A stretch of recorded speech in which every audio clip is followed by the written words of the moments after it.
की शुरुआत बड़ी खबर के साथ कर लेते हैं। प्रधानमंत्री नरेंद्र मोदी 10 दिसंबर को दोपहर 1 बजे संसद भवन की नई बिल्डिंग का भूमि पूजन करने वाले हैं। नया भवन गोल नहीं तिकोना होगा, जिसमें मौजूदा परिसर के पास ही बनाया जाएगा। इसकी जानकारी लोकसभा स्पीकर ओम बिरला ने एक प्रेस कॉन्फ्रेंस में दी। उन्होंने एक डेमो भी दिखाया कि नया संसद भवन आखिर होगा कैसा।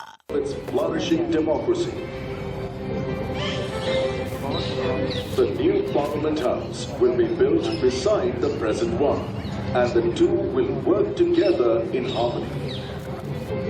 It will house functional, purpose-designed spaces that allow the Parliament to operate smoothly and efficiently. जो डेमो दिखाया गया, उसके मुताबिक नई डिजाइन में संसद भवन त्रिकोणीय है और करीबन 60,000 स्क्वायर मीटर में बनेगा, जिसमें एक बड़ा कॉन्स्टिट्यूशनल हॉल होगा जो भारत की लोकतांत्रिक विरासत की झलक दिखाएगा। इतना ही नहीं, सांसदों के बैठने की व्यवस्था और सिटिंग अरेंजमेंट ज्यादा आरामदायक होगा, क्योंकि इस नई बिल्डिंग में 1124 सांसदों के बैठने की व्यवस्था होगी। 888 लोकसभा की और 326 से ज्यादा राज्यसभा की अनुमानित सीटें होगी और एक साथ हम यहां पर 1224 माननीय सदस्य लोकसभा के कक्ष में एक साथ बैठ जाएंगे। लोकसभा स्पीकर ने संसद भवन के निर्माण का काम 2022 तक पूरा होने की उम्मीद जताई और दावा किया कि आजादी के 75 साल होने पर नए भवन से कार्यवाही शुरू होगी। इसकी टाइम बाउंड अक्टूबर तक रखा है और मुझे आशा है कि हम जब आज़ादी का 75 साल होगा तो निश्चित रूप से नवंबर दिसंबर का जो हमारा सत्र होगा वो नए संसद भवन में सत्र शुरू होगा। इस बीच नए संसद भवन के लिए 10 दिसंबर को भूमि पूजन है, जिसकी नींव प्रधानमंत्री नरेंद्र मोदी रखेंगे। हम सबके लिए गौरव का विषय है कि नए संसद का भवन, जिसका शिलान्यास 10 तारीख को 1 बजे माननीय प्रधानमंत्री जी के द्वारा भूमि पूजन के साथ शुरू होगा। दरअसल मौजूदा संसद भवन का निर्माण अंग्रेजों ने 1927 में किया था। उस वक्त केवल एक ही सदन होता था, लेकिन आजादी के बाद लोकसभा और राज्यसभा के रूप में 2 सदन बनने पर सदस्यों को बैठने के लिए जगह की कमी होने लगी। वर्तमान में कई सांसदों को प्लास्टिक की कुर्सियों पर बैठना पड़ता है, लिहाजा नए संसद भवन की जरूरत महसूस होने लगी। जब सरकार नए भवन को संसद शिफ्ट करने की तैयारी कर रही है, तो ऐसे में अब सवाल यह है कि आखिर पुराने भवन का क्या किया जाएगा। इस बात को जानने के लिए आप हमारी ये रिपोर्ट देखिए।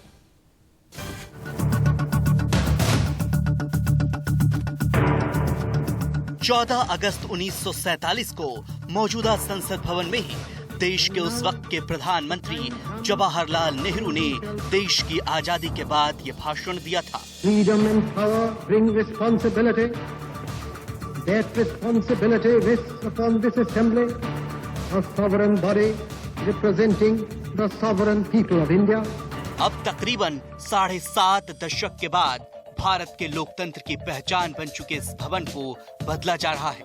आइए अब हम आपको मौजूदा संसद भवन से जुड़ी कुछ अहम बातें बताते हैं।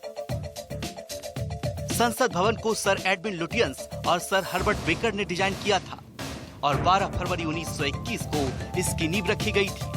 संसद भवन को बनाने में 6 साल का वक्त और 83 लाख रुपए का खर्चा आया था। 14 अगस्त 1947 से पहले इसी हॉल से यूके से भारत में सत्ता का हस्तांतरण होता था। संसद की लाइब्रेरी देश की दूसरी सबसे बड़ी लाइब्रेरी है। पहली नेशनल लाइब्रेरी कोलकाता में है। देश का सुप्रीम कोर्ट पहले संसद के सेंट्रल हॉल में था। आजादी के बाद नई सुप्रीम कोर्ट की बिल्डिंग बनाई गई। संसद की लाइब्रेरी में भारत के संविधान की हिंदी और अंग्रेजी में हाथ से लिखी प्रतिलिपि नाइट्रोजन गैस से भरे चैम्बर में रखी गई है। भवन के गोलाकार संरचना निरंतरता की प्रतीक है, जो दर्शाती है कि सत्ता बनी रहेगी और कभी खत्म नहीं होगी। लोकसभा का हरा रंग भारत के कृषि प्रधान देश होने और राज्यसभा का लाल रंग देश के लिए बलिदान का प्रतीक है। लेकिन वक्त के साथ देश की जरूरत बदली और संसद भवन को बदलने की मांग भी बढ़ने लगी।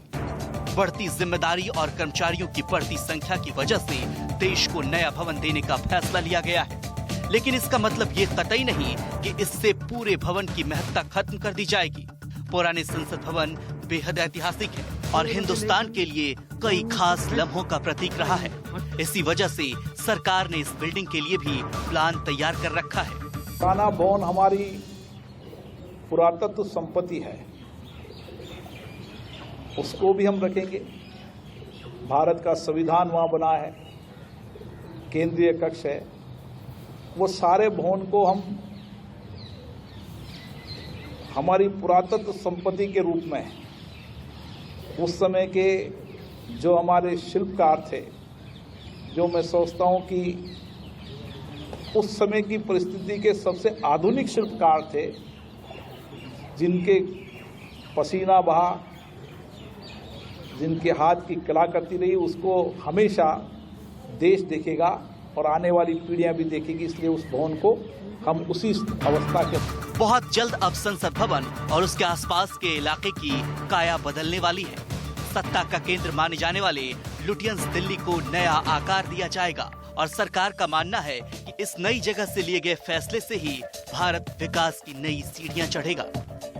Bureau report, India news. इधर पश्चिम बंगाल के आसनसोल में बीजेपी की रैली में कुछ लोगों ने हमला कर दिया। रिपोर्ट देखिए। पश्चिम बंगाल में आसनसोल के बाराबानी में बीजेपी की रैली में कुछ लोगों ने हमला कर दिया, जिससे हंगामा खड़ा हो गया। आरोप है कि तृणमूल कांग्रेस के समर्थकों ने बम फेंके और गोलियां चलाई। इस हमले में 2 लोगों को गोली लगी, जिन्हें अस्पताल में भर्ती कराया गया है। बीजेपी ने तृणमूल कांग्रेस पर आगामी विधानसभा चुनाव से पहले विपक्ष को डराने की कोशिश का आरोप लगाया। इस घटना को लेकर पार्टी में आक्रोश है।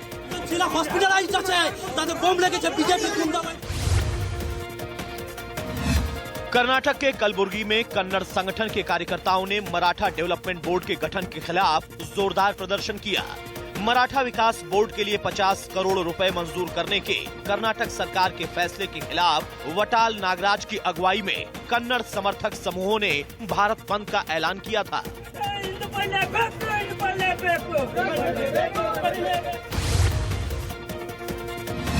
कोलकाता में टीएमसी के दुआरे सरकार अभियान के दौरान प्रदेश के मंत्री साधन पांडे ने एक कैमरामैन पर हमला कर दिया। इस घटना से मौके पर हंगामा खड़ा हो गया।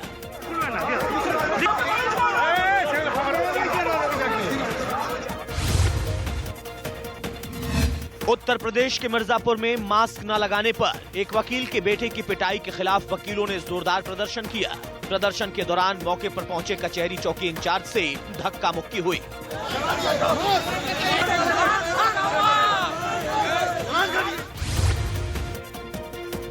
हिमाचल प्रदेश के शिमला में किसान सभा के कार्यकर्ता जिला उपायुक्त दफ्तर के बाहर जमा हुए और प्रदर्शन किया। किसान सभा ने कृषि नीति पर केंद्र के कानून का विरोध किया और पीएम मोदी का पुतला जलाया। मोदी नहीं चलेगा। तमिलनाडु के कोयम्बटूर में डीएमके कार्यकर्ताओं ने किसान संगठनों की मांगों का समर्थन किया। साथ ही कृषि कानूनों का विरोध करते हुए जोरदार विरोध प्रदर्शन किया।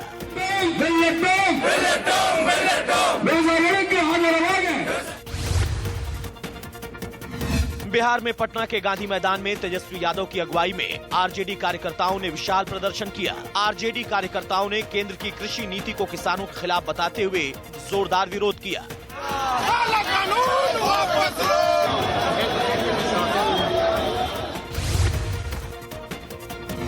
उत्तर प्रदेश के मथुरा में दिल्ली जा रहे किसानों को पुलिस ने बैरियर लगाकर रोक दिया। इस वजह से नेशनल हाईवे पर 2 किलोमीटर लंबा जाम लग गया। हाईवे पर कई किलोमीटर वाहनों की लंबी कतार लग गई, जिससे लोगों को परेशानी हुई।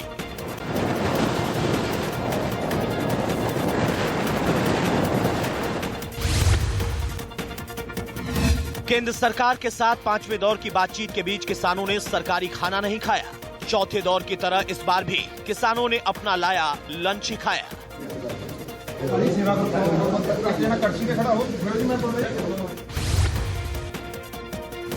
दिल्ली हरियाणा के टिकरी बॉर्डर पर जमा लोगों ने गीत के माध्यम से अपने आप को और किसानों को प्रेरित किया। साथ ही अपने गीतों से अपनी समस्याओं और दर्द का इजहार किया।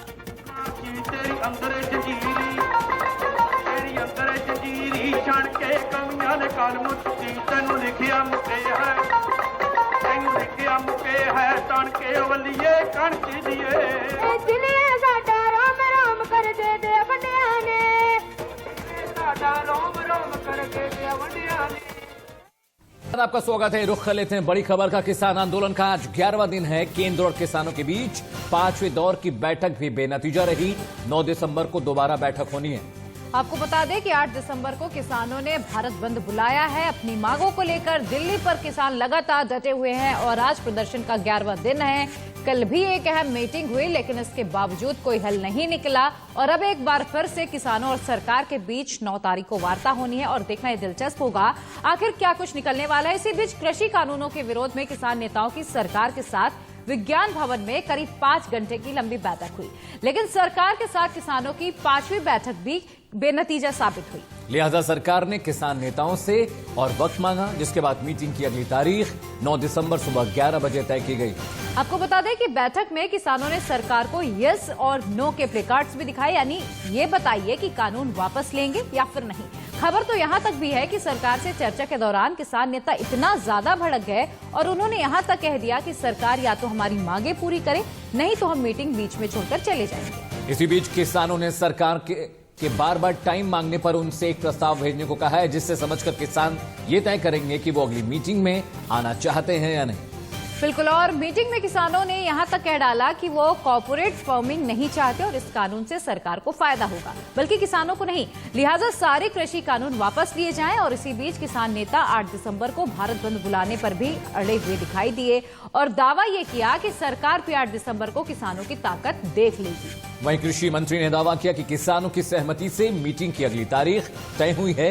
इतना ही नहीं, उन्होंने एमएसपी जारी रहने की बात फिर दोहराई। साथ ही कृषि मंत्री नरेंद्र सिंह तोमर ने किसानों से अपील करते हुए कहा कि आप सीनियर सिटीजन्स और बच्चों को घरों से लौटने के लिए कहिए। इससे पहले एक और 3 दिसंबर को भी सरकार और किसान नेताओं में बातचीत हुई थी, लेकिन वो बैठक भी बेनतीजा रही थी। और इसी बीच सिंघू बॉर्डर पर मंडराया कोरोना संक्रमण का खतरा। बड़ी खबर, सिंघू बॉर्डर पर 300 से ज्यादा किसान बीमार पड़ते हुए दिखाई दे रहे हैं। किसानों का कोरोना जांच कराने से इंकार। और खबर ये आ रही कि ज्यादातर किसानों को बुखार, खांसी और जुकाम की शिकायत है। ये होना ही था, क्योंकि जिस तरह से दिल्ली का मौसम बिगड़ा है, प्रदूषण बढ़ा है और हजारों की तादाद में लोग इकट्ठा हुए हैं, ये चीज तो होनी ही थी। और ये खतरा दिल्ली पर इसलिए भी मंडरा रहा है क्योंकि पहले ही दिल्ली में कोरोना के केसेस लगातार बढ़े हैं और इस किसानों की भीड़ के चलते एक बार फिर से कोरोना के ग्राफ में इजाफा हो सकता है। इसी बीच बैठक में किसानों ने सरकार को यस या नो कार्ड भी दिखाया, जिसकी तस्वीरें भी सामने आई हैं। बिल्कुल, और हम आपको दिखाएंगे कि कैसे किसान मीटिंग के दौरान यस और नो लिखते हुए दिखाई दिए। यानी किसान ने मीटिंग में सरकार से सीधे सीधे पूछ लिया कि कृषि कानून बिल आप वापस लेते हैं या फिर नहीं। खबर यह भी है कि सरकार से चर्चा के दौरान किसान इतना भड़क गए कि उन्होंने यहां तक कह दिया कि सरकार मांगे पूरी करे, नहीं तो वो मीटिंग छोड़कर चले जाएंगे। और इतना ही नहीं, हाँ या फिर ना में जवाब जानने के लिए किसान बैठक में कुछ देर मौन भी साधे रहे, यानी कि साइलेंट प्रोटेस्ट किया। कुल मिलाकर इन तस्वीरों के साथ ये साफ हुआ कि किसान अब किसी भी कीमत पर तीनों कृषि कानून चाहते हैं, यानी कोई संशोधन नहीं, सीधे कानून रद्द हो।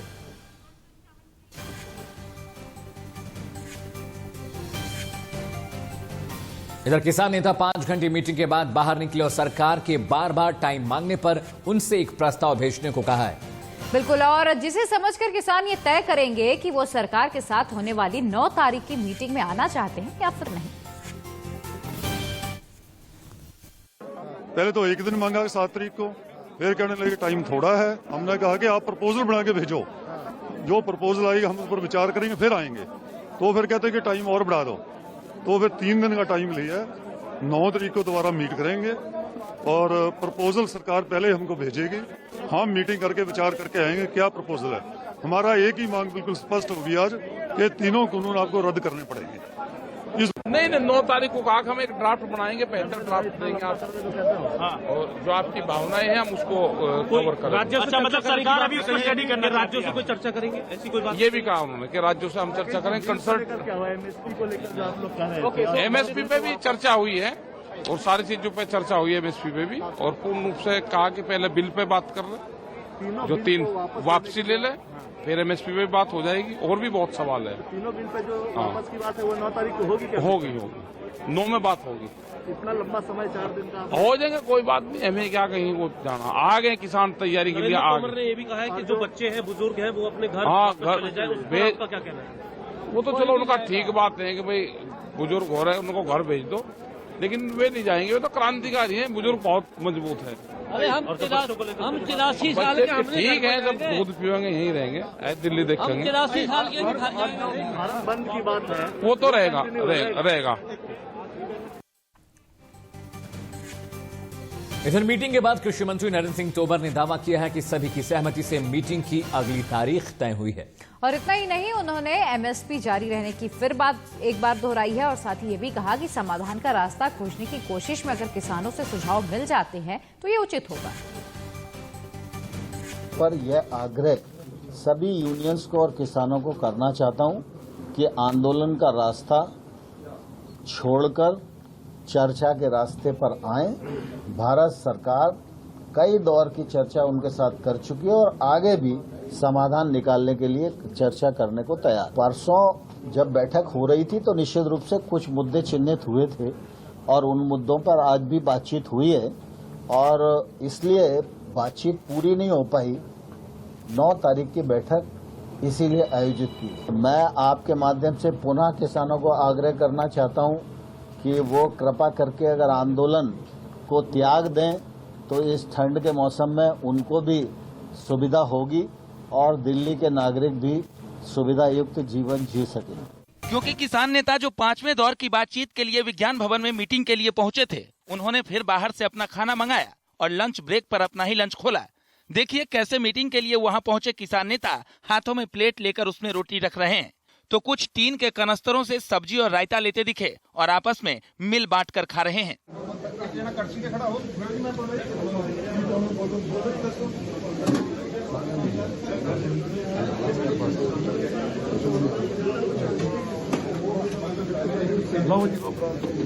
हालांकि जिन किसान नेताओं से खड़े होकर नहीं खाया गया वो फर्श पर बैठकर भोजन करते दिखे, लेकिन खाने के वक्त सरकारी कुर्सी पर बैठना तक ठीक नहीं समझा।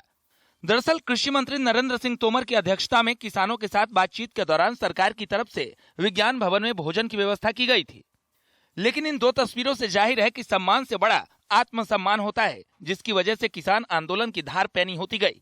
क्योंकि किसानों ने न सिर्फ अपना खाना खाया बल्कि इन 2 मीटिंगों से पहले 1 दिसंबर को हुई बैठक में टी ब्रेक के दौरान सरकारी चाय तक नामंजूर कर दी और उस दिन तो यहां तक कह दिया कि चाय नहीं, मांगे पूरी कीजिए। इस बीच सिंघू बॉर्डर पर गायक और अभिनेता दिलजीत दोसांझ पहुंचे और मंच से किसानों से बातचीत की। उन्होंने सरकार से किसानों की मांगे मानने की अपील की, बस इतना बोला और वो नीचे लोगों के बीच बैठ गए। ਤੇ ਸਰਕਾਰ ਨੂੰ ਮੈਂ ਸਿਰਫ ਇੱਕੋ ਹੀ ਗੁਜ਼ਾਰਿਸ਼ ਕਰਨਾ ਚਾਹੁੰਦਾ ਕਿ ਜੋ ਵੀ ਕਿਸਾਨ ਵੀਰ ਚਾਹੁੰਦੇ ਨੇ ਹੱਥ ਬੰਨ ਕੇ ਬੇਨਤੀ ਹੈ नेशनल मीडिया में भी जो कवर कर रहा है सानू ता हिंदी में भी बोल रहा हूं सर, फिर बाद में गूगल ना करना पड़े कि अगर आप हमें सुन रहे हैं यहां कोई भी किसान के अलावा कोई बात नहीं हो रही है, मुद्दों को ना भटकाया जाए। किसान जो भी चाहते हैं सरकार उनकी मांगों को मांगे।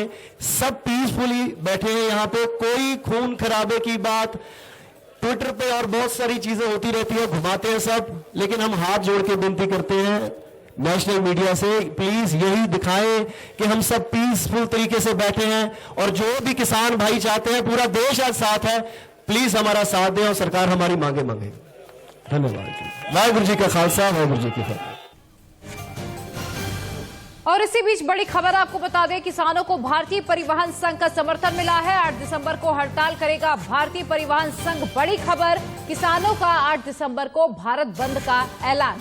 और जिस तरह से ये आंदोलन तेज होता जा रहा है, लगातार इसमें कई ग्रुप शामिल होते जा रहे हैं, सरकार की मुश्किल बिल्कुल बढ़ेगी। परिवहन संघ की हड़ताल का मतलब है कि कई जिलों की आवाजाही बंद हो जाएगी, बसें रुक जाएंगी और इसका सीधा सीधा नुकसान आम लोगों को होगा। और किसान चाहते हैं कि सरकार की मुश्किलें बढ़ें ताकि कृषि कानून पर सरकार उनके आगे झुके।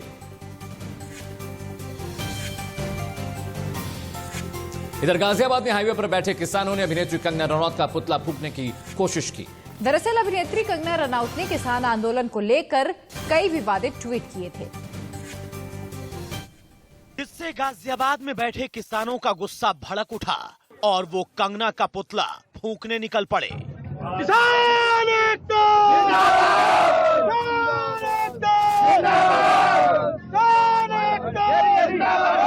इस नारेबाजी के बाद किसान कंगना के पुतले को लेकर भाषणबाजी कर ही रहे थे कि एक पुलिसकर्मी पीछे से आया और उसने उनका पुतला छीन लिया। ये महान अभिनेत्री अब से कुछ दिन पहले अपना रोना रो रही थी कि मेरा घर तोड़ दिया, मेरा ये कर दिया। इस बीच तस्वीरों में देखिए कि कैसे पुलिस वाले ने पीछे से झपट्टा मारकर उनका पुतला छीन लिया और उसे ले जाकर दूर रख दिया। इतना ही नहीं, उन्होंने वो केरोसिन भी जब्त कर ली जिसके जरिए प्रदर्शनकारी पुतले में आग लगाने वाले थे। फिर क्या था, पुलिस और प्रदर्शनकारी आमने सामने आ गए और एक दूसरे से बहस पर उतारू हो गए।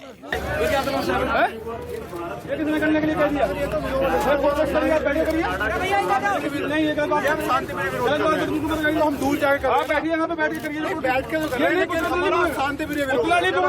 मोदी जी किसी का नहीं फूंक लेंगे, हम किसी का नहीं फूंकने दे रहे ना। आग नहीं लगाई जाएगी। बैठ के प्रोटेस्ट करते रहिए, पब्लिक आप अरे आपको बैठ के प्रोटेस्ट, आप ज्ञापन दीजिए, रिटर्न में एसडीएम आपको बुला देगा, एडीएम सिटी साहब को बुला देगा, ज्ञापन दे दीजिए, लेकिन ये नहीं करने देंगे। पुलिस वाले के इतना समझाने पर भी प्रदर्शनकारी नहीं माने और भीड़ लगाकर पुलिस वालों से उलझ पड़े, लेकिन फिर भी पुलिस ने उन्हें पुतला फूंकने की इजाजत नहीं दी।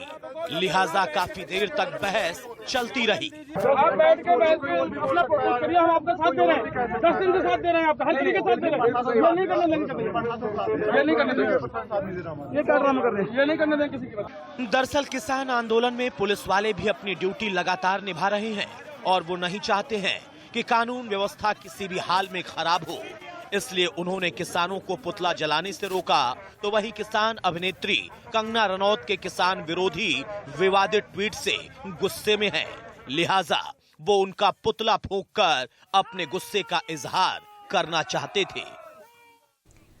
तो किसान और सरकार के बीच 9 दिसंबर को एक बार फिर से मीटिंग होने जा रही है और मीटिंग की अगली तारीख तय होने के बाद सिंघू बॉर्डर किसानों का हालात जानने पहुंचे हमारे सहयोगी रोहित पुनेठा। देखिए जरा, आके देख पा रहे हैं और जैसे नॉर्मल लाइफ, नॉर्मल रूटीन होता है, वही यहाँ पर किसानों का देखने को मिल रहा है। आप तस्वीरों में देख पाएंगे कि पूरे टेंट के साथ जो किसान हैं यहाँ पर पहुंचे हैं और अब आराम की तैयारी कर रहे हैं। दिन भर बैठे हुए थे किसान, अंदर पाठ चल रहे थे, शब्द चल रहे थे और अब हो रही है सोने की तैयारी, क्योंकि खबर यहाँ पर पहुँच चुकी है कि हाँ, अभी जो 5वें दौर की बातचीत थी वो बेनतीजा साबित हुई है, लेकिन अभी भी जो बातचीत का रास्ता है वो बंद नहीं हुआ है और ये कहा जा रहा है कि अब जो अगले दौर की वार्ता है, यानी कि जो 6ठे दौर की वार्ता है, वो होगी अब 9 दिसंबर को और फिर उसके बाद देखते हैं कि उसमें क्या होता है, क्या उसमें कोई हल निकल कर आता है, नहीं, ये देखना दिलचस्प होगा। इसके अलावा सरकार की ओर से अपना पक्ष रखने में ये कहा गया है कि देखिए, बातचीत का रास्ता बंद नहीं है और लगातार जो रास्ते हैं वो खुले हुए हैं, हम आगे भी बातचीत करेंगे, ये सरकार की ओर से कहा गया है। इधर दिल्ली में किसानों को मदद करने के लिए आप विधायक राघव चड्ढा पहुंचे, ये रिपोर्ट देखिए। दिल्ली के सिंघू बॉर्डर पर धरने पर बैठे किसानों के बीच आम आदमी पार्टी के विधायक राघव चड्ढा पहुंचे। उन्होंने अपने हाथों से किसानों के बीच फल और फ्रूट के पैकेट बांटे। इंडियन टूरिस्ट ट्रांसपोर्टर संघ ने दिल्ली में विज्ञान भवन के बाहर प्रदर्शन किया। ट्रांसपोर्टर संघ ने किसानों की मांगों को सही ठहराते हुए नारेबाजी भी की।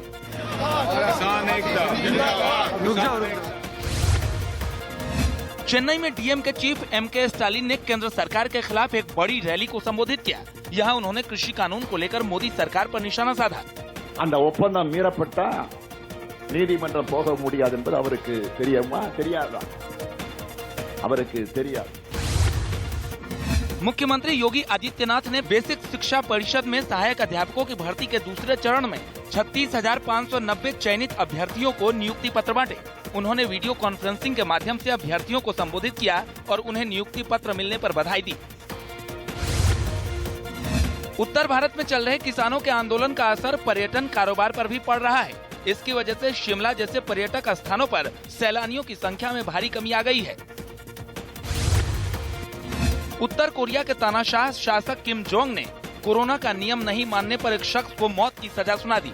आरोपी शख्स को सरेआम गोलियों से उड़ा दिया।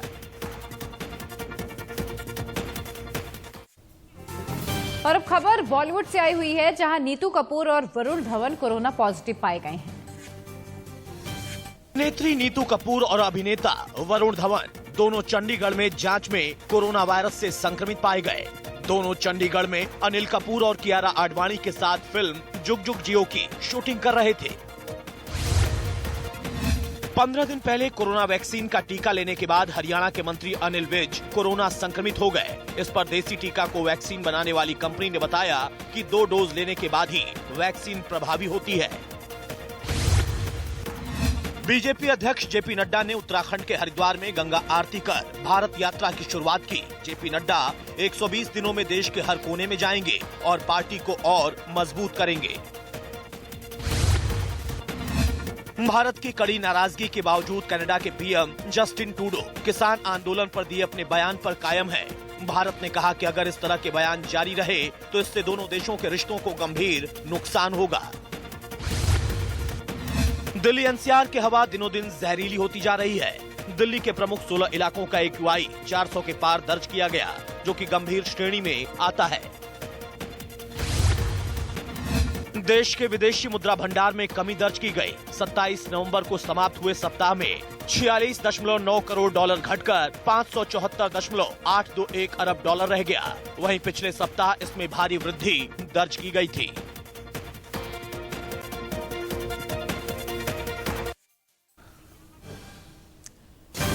इधर हरियाणा के स्वास्थ्य मंत्री अनिल विज कोरोना पॉजिटिव हो गए हैं। सोशल मीडिया पर उन्होंने खुद इसकी जानकारी साझा की। आपको बता दें कि अनिल विज नवंबर में कोवैक्सीन के तीसरे ट्रायल में शामिल होने वाले पहले वॉलंटियर थे। वैक्सीन के तीसरे ट्रायल के शुरू होने पर 20 नवंबर को पहली डोज दी गई थी। स्वास्थ्य मंत्री अनिल विज ने इस ट्रायल के लिए खुद वॉलंटियर बनने की पहल की थी, जिसके बाद उन्हें कोवैक्सीन की दूसरी डोज 28 दिन बाद दी जानी थी। लेकिन इससे पहले ही वे कोरोना संक्रमित हो गए और ट्वीट किया कि मैं कोरोना पॉजिटिव हो गया हूं। मैं अंबाला के सिविल अस्पताल में भर्ती हूं। जो लोग मेरे संपर्क में आए हैं वो भी कोरोना टेस्ट करवा लें। हालांकि कोवैक्सीन की डोज लेने पर भी विज के कोरोना पॉजिटिव होने का मामला गरमाया तो भारत बायोटेक की तरफ से सफाई आई, जिसमें उन्होंने जानकारी दी कि कोवैक्सीन का 2 ट्रायल का शेड्यूल है। 2 डोज 28 दिन में दिए जाने हैं, दूसरी डोज 14 दिन बाद ही दी जानी है, जिसके बाद ही इसकी एफिकेसी यानी प्रभाव का पता चलेगा। कोवैक्सीन को इस तरह ही बनाया गया है कि 2 डोज लेने के बाद ही यह असर दिखाएगी। If any patient after getting proper dose of this thing, if he still gets the disease, it means there is a vaccine failure. So vaccine failure is also not unknown and it may occur and it depends from vaccine to vaccine. दरअसल देश के 20 research centre पर Covaxin का तीसरा trial किया जा रहा है। इन सेंटरों में PGIMS रोहतक भी शामिल है। Bharat biotech Indian council of medical research के साथ मिलकर ये ट्रायल कर रहा है। पहले 2 फेज में जिन लोगों को कोरोना वैक्सीन दी गई है उनमें कोई साइड इफेक्ट नहीं नजर आया। किसी भी वॉलंटियर के कोरोना संक्रमित होने की रिपोर्ट भी नहीं है। लेकिन ट्रायल के 14 दिन बाद हरियाणा के गृह मंत्री को कोरोना होने से स्वदेशी कोरोना वैक्सीन पर कई शंकाएं पैदा हो गई हैं। और इसी बीच कोरोना वैक्सीन पर बड़ी खबर आई है। फाइजर ने DCGI को एक पत्र लिखा है, टीके के आपात इस्तेमाल की मंजूरी मांगी है। बड़ी खबर है क्योंकि जिस तरह से टीके को एक्टिव करने में वक्त लग रहा है, डायरेक्टर जनरल जो ड्रग कंट्रोलर ऑफ इंडिया है उसको चिट्ठी लिखी है, उससे परमिशन मांगी गई, क्योंकि ये एक तरह का लीगल मामला है। जब तक ड्रग कंट्रोलर आपको परमिशन नहीं देता, आप किसी भी तरह की दवाई को ना तो बेच सकते हैं, ना तो उसका वितरण कर सकते हैं और ना ही उसका इस्तेमाल किया जा सकता है। इसलिए ड्रग कंट्रोलर से परमिशन के बाद ही ये वैक्सीन बाजार में बिकेगी। और इधर पीएम मोदी ने अगले कुछ सप्ताह में कोरोना वैक्सीन के तैयार हो जाने का विश्वास जताया है। पहले चरण में वैक्सीन किसे लगेगी, इसके लिए केंद्र सरकार राज्य सरकारों से मिले सुझावों के आधार पर काम करने में जुट गई है। सुझाव के मुताबिक सरकार ने कोरोना के टीकाकरण के पहले चरण के लिए 4 प्रमुख समूह तैयार किए हैं। बिल्कुल, और सबसे पहले हेल्थ सेक्टर से जुड़े लोगों को लगेगा टीका। जानकारी के मुताबिक 4 प्रमुख समूहों में पहला ग्रुप हेल्थ सेक्टर से जुड़े लोगों का होगा। इसमें doctor, nurses, paramedical staff, health care support staff भी शामिल है। दूसरे समूह में सेना, पुलिस, नगर निगम के लोग। सरकार के दूसरे प्रमुख ग्रुप में उन लोगों को रखा गया जिन्होंने महामारी के दौर में लोगों का ख्याल रखा। इनमें सेना, पुलिस, फायर ब्रिगेड और नगर निगम जैसे सेक्टर्स को शामिल किया गया है। वहीं तीसरे नंबर पर 50 साल से अधिक उम्र वाले लोगों को टीका तीसरे प्रमुख समूह के तहत ऐसे लोगों को लगाया जाएगा जिनकी उम्र 50 साल से ज्यादा है। यानी कोविड-19 का असर सबसे ज्यादा 50 साल से ऊपर उम्र वाले लोगों पर देखने को मिला है, इसीलिए तीसरे नंबर पर उन्हें रखा गया है। जबकि चौथे ग्रुप में गंभीर बीमारियों वाले लोगों को शामिल किया गया है। चौथे ग्रुप में ऐसे लोगों को कोरोना का टीका लगेगा जिनकी उम्र 50 साल से कम होगी, साथ ही वे लोग गंभीर बीमारियों से जूझ रहे हैं। और इसी बीच एक और बड़ी खबर आपको बता दें, आजम खान के विधायक बेटे से 65 लाख वसूलने का नोटिस जारी हुआ है। रिपोर्ट देखिए। सांसद आजम खान के बेटे अब्दुल्ला आजम से विधायक के रूप में लिए गए वेतन और भत्ते वसूलने का आदेश जारी हुआ है। मुख्य लेखा अधिकारी ने अब्दुल्ला आजम को नोटिस जारी कर 65 लाख रुपए जमा करने का आदेश दिया। उत्तर प्रदेश के लखनऊ में सीएम योगी आदित्यनाथ ने मेरा कोविड केंद्र मोबाइल ऐप का लोकार्पण किया। इस ऐप के माध्यम से पता चलेगा कि कोरोना की फ्री जांच कहां होगी। उत्तर प्रदेश के वाराणसी में स्नातक एमएलसी चुनाव में एसपी को दोनों सीटों पर जीत हासिल हुई। जीत के बाद समर्थकों ने जमकर जश्न मनाया।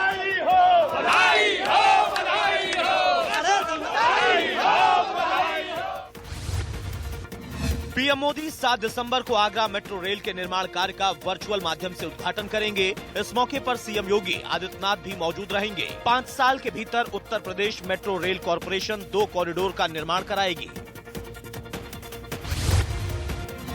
तमिलनाडु के रामेश्वरम में चक्रवाती तूफान से 3 दिन से हुई बारिश से लोग बेहाल हैं। कई जगहों पर घरों के भीतर पानी घुस गया, जिससे लोगों को परेशानी हो रही है।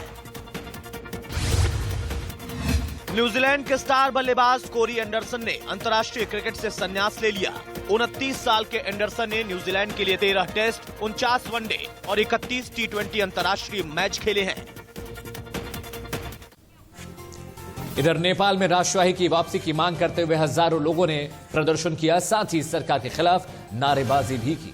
इस दौरान प्रदर्शनकारियों ने कहा कि देश इस संकट में है, लेकिन नेता देश को लूटने में जुटे हुए हैं और सत्तारूढ़ पार्टी में जारी घमासान का सबसे ज्यादा नुकसान देश को उठाना पड़ा है। इतना ही नहीं, प्रदर्शनकारियों ने दावा किया कि कोरोना वायरस के कहर ने नेपाल की अर्थव्यवस्था, स्वास्थ्य और रोजगार की कमर तोड़कर रख दी है, क्योंकि बड़े पैमाने पर सरकारी तंत्र में भ्रष्टाचार देखने को मिला है। लिहाजा यही कारण है कि नेपाल में राजशाही समर्थक ताकतों ने एक बार फिर से सरकार के खिलाफ आंदोलन को तेज कर दिया और सरकार के खिलाफ प्रदर्शन जारी किया है।